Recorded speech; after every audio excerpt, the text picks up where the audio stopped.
We did a video recently. We were talking about mounting the radio and the intercom in this general, and you know, we were working on the mounting plate, and since then we have wrapped up this mounting plate. We got it right here, and it turned out pretty good. We've got came up with a pretty nifty way of mounting this thing in here. So I'm gonna go ahead and get this thing put together and show you how it mounts in.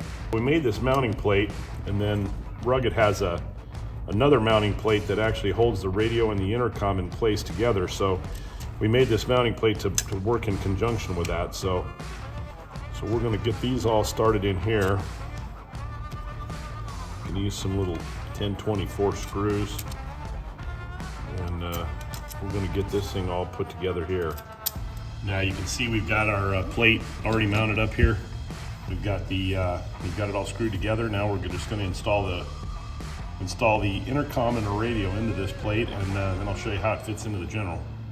Pretty cool the way this Rugged intercom works. It's got like an extruded side thing, and then bolts go from the inside.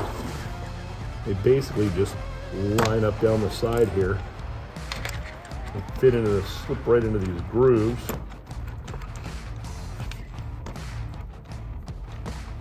And then you can adjust the depth of your intercom all the way front to back, and we're going to put it so that it's sticking out about 1/4 of an inch or so. We don't need it to be sticking way out there. The further out it is, the more likely we are to bump those knobs. So we're going to put it with just a little bit of reveal showing out there, and we've got some really nice little cap nuts that go on the outside here. We'll get these tightened up, and we'll throw the radio in there. We've got adjustable slider for the radio as well. Not quite as much adjustment, but plenty. So we've got these little bitty screws here. They do have lock washers. Make sure those lock washers go on there, because these radios are pretty heavy. I want it working loose. So there it is. That's the panel with the radio and the intercom all installed, and we're going to take it over and throw it in the general and see how she looks. All right, so we have actually plugged in some of the wires on the back of this intercom system too. We've run the power line. We got the power line connected. Got the power line for the intercom connected here, and we've also got the programming port connected. So we've got the connection. We've got the radio and intercom connected together. So we run these wires out. All we'll have to do really is connect the comm wires into the back of the intercom, and we'll be good to go. Well, now we have everything connected to the radio that we need. We've got the push-to-talk buttons connected, and we've got the intercom or the headsets connected. We've got the power lines all connected. We've got the radio and intercom connected together, and we've got the data port all connected.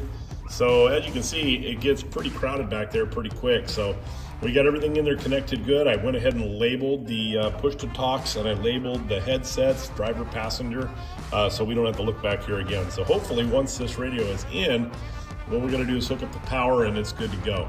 The only other cable that we need to put in there is the coax, which we'll get that going too.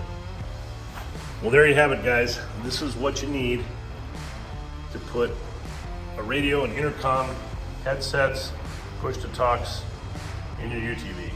A little cluster of wires here. We got them all labeled. We kind of just wadded them up into a little harness there with some masking tape until some of them are going to get cut down, shortened up, and so on. But we got a lot of wires we got to figure out what to do with. So let's go get this thing put in the car. Okay, so we've got our radio and intercom right here in the general.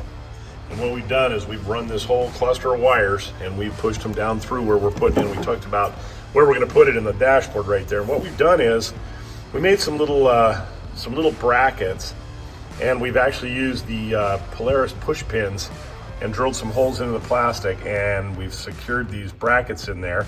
These holes should match up to the holes on the bracket here, and or on the faceplate that we built. So when this thing goes in here, we should be able to just put 4 little Polaris push pins into those holes, and this thing should be secure.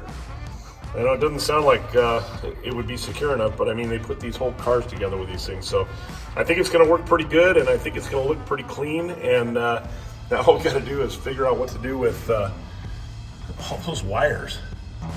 There it is, guys. So what do you think? Personally, I think it turned out pretty nice, pretty clean. So big hole in the dash there, and we made it bigger, and now it fits.